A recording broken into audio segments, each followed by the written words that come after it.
퇴계이황, 율곡, 이, 다산정약용 이런 분들이 독서를 엄청 잘했겠죠. 궁금하지 않으세요? 이분들의 독서법은 어땠는지. 사실 독서법이라는 것은요, 나라나 시대와 상관없이 기본적으로 관통하는 어떤 독서의 원리 같은 게 있습니다. 우리 오늘 말이죠, 조선시대의 독서법에 대해서 얘가 시기별로 조금 성격이 달라요. 이런 것도 한번 체크해보고 서년들의 독서 요령도 한번 우리 같이 보고요, 그것을 통해서 우리가 독서를 어떻게 하면 기가 막히게 잘할 수 있는지 이것을 한번 생각해 보시면 좋겠습니다. 안녕하세요. 무엇이든 세 가지로 가르쳐 드리는 명대 교수 김익환입니다. 네, 질문 주시죠. 네, 두 가지 단어, 이거 좀 한자로 어렵긴 하지만 요번에 체크를 해보면 조선시대의 독서의 특징을 확실하게 알 수 있어요. 백독, 백습. 이건 너무 쉽죠. 백독, 100번 읽고, 백습, 100번 익히라는 거예요. 독과 습의 차이는 조금 명확하게 우리가 인식을 할 필요가 있는데요. 현대적으로 해석을 한다면 그렇습니다. 100번 읽으라는 것은요, 조선시대 독서법은 소리 내서 읽는 것이 아주 일반화되어 있어요. 이거는 책의 수가 적기 때문에 이런 방법을 쓴 거죠. 지금처럼 뭐 책이 어마무시 많은 시대에는 소리 내서 읽는 독서법을 쓸 수는 없어요. 그렇지만 이 백독이 무엇을 의미하느냐를 알면 굉장히 중요한 교훈을 얻어낼 수 있죠. 다시 말해서 완전히 그것을 이해하는 것을 의미합니다. 그러니까 머리로 그냥 그렇구나 이해하는 수준을 넘어서 저는 피부로 이해한다는 용어를 쓰는데요. 그렇구나 하는 것이 반복되면 이해를 머리로 하는 게 아니라 몸으로 하는 느낌을 받을 수 있어요. 이런 상태를 백독이라고 생각하면 되고요. 백습, 익힌다는 것은 이런 겁니다. 내가 알게 된 지식을 어떤 구체적 상황이 오면 그것을 응용해서 쓸 수 있는 정도의 상태, 이것이 익힌다는 말이에요. 그러니까 백독, 백습은 우리가 책을 읽고 완전히 피부로 그걸 이해한 다음에 자신의 것으로 소화한 무엇인가 지식이나 방법을 현실 속에서 편안하게 자주 그것을 사용할 수 있는 상태, 이런 상태로 책을 읽는 것을 조선시대적으로 얘기하면 백독, 백습이라고 얘기할 수 있어요. 조선시대 독서를 상징하는 두 번째 단어, 이건 조금 어렵습니다. 묘계 질서라는 단어예요. 묘계라는 것은 이거 되게 어려운 단어입니다. 배경이나 이런 것들이 중요한 것은 아니니까 오늘은 생략하고요. 묘계한다는 것은 하고 깨닫는다는 걸 뜻해요. 질서라는 거는요, 초서로 엄청 빨리 쓰는 걸 의미합니다. 그러니까 하고 깨달아서 엄청 빠른 속도로 쓰는 거, 이거를 묘계 질서라고 해요.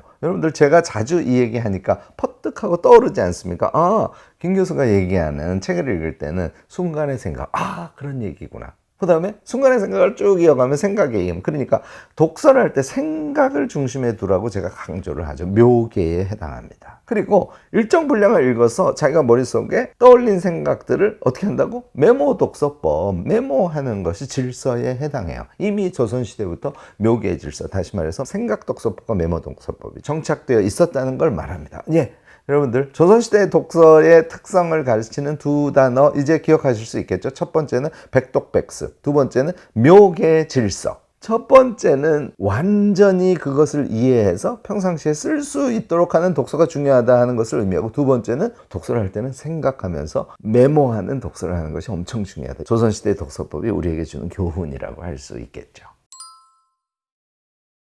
네, 조선시대에도 똑같아요. 그 시대를 사람들이 살아가는 거지 않습니까? 시대 환경에 맞추어서 사람들의 욕망도 다르고, 따라서 이제 일종의 사회적 경향성이라든가 이런 것들이 좀 달라집니다. 조선 전기는요, 입신양명해서 출세하려는 그런 기운이 특히 양반 사회에서 엄청 강하던 시절입니다. 새로운 나라가 세워지고 막 요동하는 그런 시기니까요. 또 과거 제도가 있었기 때문에 그 과거를 통해서 자신이 입신양명하려는 그런 경향이 당연히 강할 수밖에 없었죠. 이때 독서법은 그러니까 시험에 잘 대비하는 그런 방식의 독서가 유행을 했어요. 서당이나 서원 등에서도요. 그래서 사서삼경이라든지 그런 기본서를 가지고 공부를 하는데 달달달달 외우고, 자 이제 내용을 외웠으면 조선시대에는 그것을 예를 들어서 어떤 현실의 상황을 던져주고 달달달달 외운 사서삼경 안에서 무언가의 문구를 찾아서 그 상황에 어떻게 대응하는 게 좋습니까 하는 답을 쓰게 돼 있어요. 그런데 이거는 창의적인 작업임에도 불구하고 우리가 요즘에 입시학원에서 공부하는 거랑 똑같습니다. 과거에 출제될 만한 질문의 패턴에 맞추어서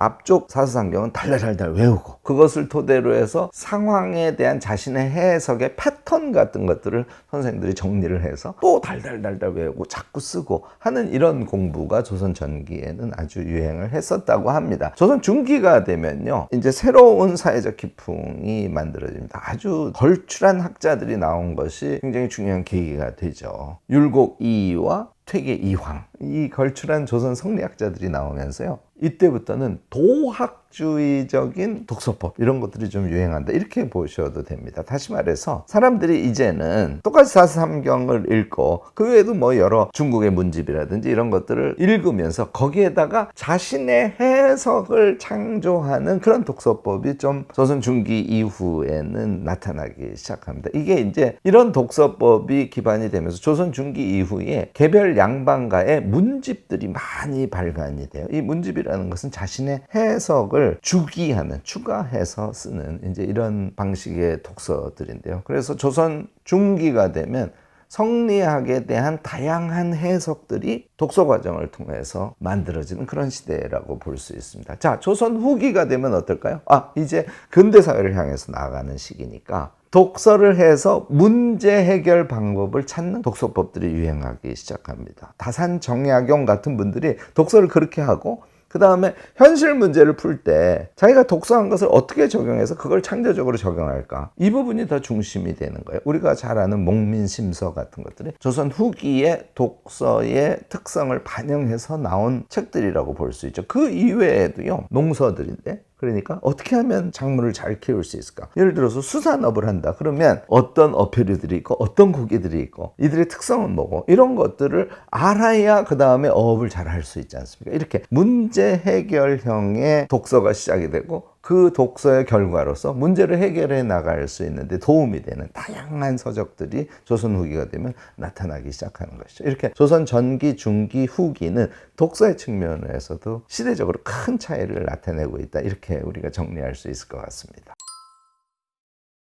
이황, 정약용, 이 세 분의 공통점이 있다는 걸 먼저 말씀드리고 싶은데요. 분류해서 정리하는 그런 독서를 다 하셨어요. 한 분 한 분 제가 이야기하면서 다시 말씀을 드릴 텐데요. 율곡 이의 경우는 여러 종류들을 구분해서 모아가지고 류회예요. 그 다음에 초록, 그러니까 그것을 정리하는 거예요. 여러 책을 읽고 상관관계가 있는 요소들을 모아서 정리해서 초록하는 거. 이 유회 초록을 율곡이는 엄청 중시했고요. 율곡이의 두 번째 독서 비법은 구변시비라고 하는데요. 어떤 논증의 근거랄까요? 이론이랄까? 그것을 구해서 시비, 그러니까 옳고 그름을 판단할 수 있도록 하는 것을 독서의 근간으로 생각을 했어요. 독서를 하면서 무엇인가를 자기가 깨닫고 그것을 이론적 틀로 생각을 했어. 그러면 그것을 끝나는 것이 아니라 그걸 현실에 적용해서 시비를 가릴 수 있는 그런 실용적인 독서가 아주 중요함을 율곡이는 강조를 했습니다. 이가 상대적으로 성리학을 현실에 적용시키는 일종의 현실주의자라고 하면, 이황은 그거보다 훨씬 더 도학에 중점을 뒀던 사람이죠. 당연히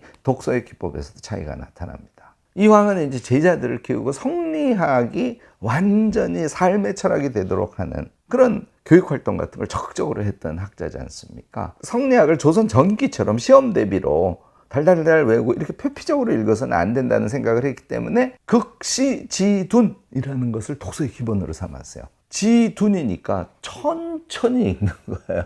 이거는 제가 여러분들께 어려운 책 읽는 방법에 대해서 유튜브에서 말씀을 드린 적이 있는데, 여러분들이 어려운 책을 읽을 때는 어떻게 한다고요? 네, 한번 호로록 봐서 전체 개요를 파악합니다. 대충 못 알아들어도 그냥 끝까지 빨리 읽는 거예요. 그 다음에 어떻게 한다고?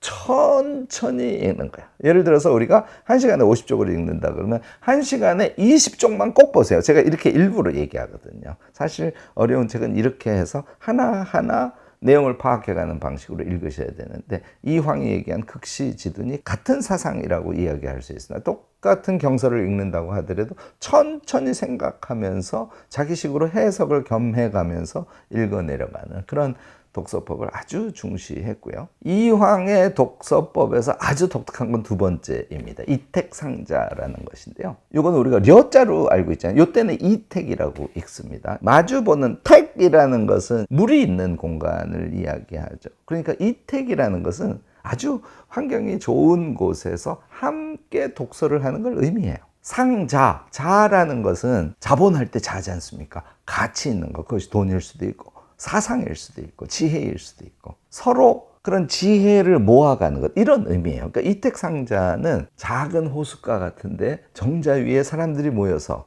상자, 서로 지혜를 나누는 그런 공부 방법을 이야기합니다. 제가 엄청 강조하죠. 책을 그냥 혼자 읽으시면 안 됩니다. 5명씩 모여서 일부 책을 읽고 그 다음에 토론을 해보고 부분 서로 발제를 해서 모여서 이야기를 해보고 완독을 한 다음에 뭔가 개조식으로 정리해서 발표도 해보고 이렇게 책을 읽으라고 제가 말씀을 드리지 않습니까? 이 얘기할 때 제가 하버드의 공부벌레들의 독서법에 대해서도 유튜브를 통해서 소개한 적이 있습니다. 우리가 아이켄 대학을 할 때 그냥 혼자 공부하면 안 됩니다. 무조건 5명씩 소그룹을 만들어서 매일 단톡방에서 응원하고 일주일에 한 번씩은 줌에서 만나서 공부한 것을 서로 말하고 하면 좋겠다고 말씀을 드렸지 않습니까? 퇴계 이황이 얘기한 이택상자를 그대로 실천하는 것이라고 생각하시면 됩니다. 이게 조선 중기에 독서의 질이 조금 높아지게 되는 아주 중요한 계기가 됩니다. 다산정약용은 분류의 최고 도사다, 이렇게 생각하시면 됩니다. 엄청나게 많은 책들을 읽으면서 거기에서 필요한 지식들을 잘 유형으로 분류해서 그 분류된 지식을 가지고 자기식 해석을 하신 대표적인 학자라고 생각하시면 됩니다. 거기에다가 다산정약용의 머릿속에는 현실 속에서의 필요라는 게 계속 있었던 거예요. 그러니까 현실의 필요, 예를 들어서 목민심서 같으면 지방에 백성들이 잘 살도록 하기 위해서, 또 백성이 조금이라도 주인이 되도록 하기 위해서, 그리고 탐관오리들의 그 전횡을 막기 위해서 구체적으로 필요한 그런 사안들이 있을 거 아닙니까? 그 사안들을 중심에 놓고 요즘식으로 얘기하면 발췌독을 한다고 생각하시면 돼요. 발췌독을 한 그런 이론들이나 경서들의 내용을 쭉 끄집어 올려서 그것을 잘 자기식으로 해석하면 경서에 기반한 현실의 문제 해결 지점을 찾을 수 있어. 이런 방식의 독서와 공부와 저작 활동을 지속적으로 한 대표적인 인물입니다. 결국은 조선 후기의 정약용 단계에 와서 그냥 경서를 중심으로 해서 이황처럼 그것의 해석의 세계에 집중을 한 단계를 넘어서 이제는 현실 문제를 해결하는 데 하나의 단초를 경서 독서에서 찾는 그런 수준의 독서로 다산정약용이 발전을 시켰다, 이렇게 정리할 수 있을 것 같습니다. 자, 세 분의 독서법에 공통되는 거 제가 앞부분에서 말씀드렸죠. 네, 지식을 계열화하는 거예요. 그래서 자신이 읽은 것을 어떤 지식의 종류로 분류해서 그것을 자신의 지식으로 만들어서 어떤 사람은 현실 문제를 해결하는데 어떤 사람은 그것을 도학적으로 더 성리하게 철학을 발전시키는데 어떤 사람은 현실에 존재하는 다양한 문제들을 해결하는 데 사용할 수 있도록 자신의 목적에 따라서 계열화의 방식은 달랐을 수 있겠죠. 지식을 우리가 머릿속에 또는 메모를 통해서 또 그것을 재정리하는 방식을 통해서 계열화하는 것이야말로 독서의 요체다라는 것을 우리 조선시대의 대표적인 선현 세 사람을 통해서 확인할 수 있었습니다.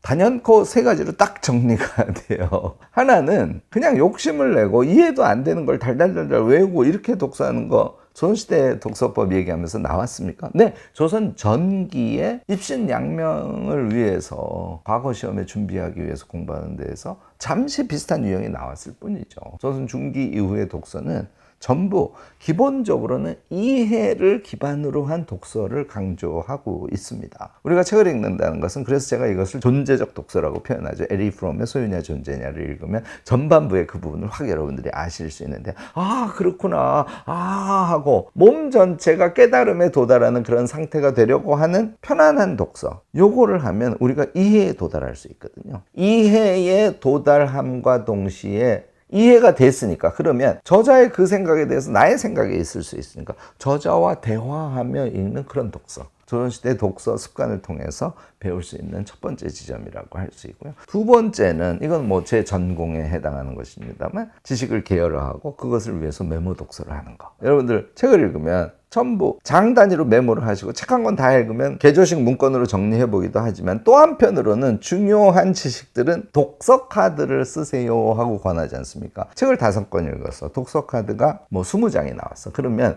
개를 주제별로 이렇게 카드를 모아서 재정리하면 이걸 이제 계열화라고 하는데, 여러분들이 그런 지식 카드를 통해서 계열화된 독서를 하실 수 있게 되겠죠. 이게 이제 아까 제가 세 분의 우리 소년들이 공통적으로 독서를 하면서 사용했던 계열화 독서의 연장선이다, 이렇게 해석하실 수 있을 겁니다. 세 번째, 이것은 다산정약용에게서 가장 잘 드러난 지점인데요. 독서라는 것은 그냥 지식을 늘리기 위해서 한 것이 아니라는 거죠. 우리가 인생사를 살아가는 데 있어서 필요한 과제가 설정됐을 때 그 문제를 풀어가기 위한 그런 실용적 독서, 이것을 엄청 다산정약용이 강조했고 스스로 실행하셨지 않습니까? 결국은 뭔가 난 무식한 것 같아, 그래서 지식을 늘려야지, 그런 차원에서 하는 독서가 아니라 나의 인생을 살아가는데 구체적으로 필요한 어떤 문제 해결의 기법을 찾아내기 위해서 여러분들이 독서를 한다는 그 관점, 이것을 우리가 조선시대의 독서법을 통해서 배울 수 있었지 않을까 싶습니다. 여러분들, 이 세 가지를 혼자 하시는 것보다 함께 하시는 게 너무너무 좋습니다. 이게 퇴계 이황 선생이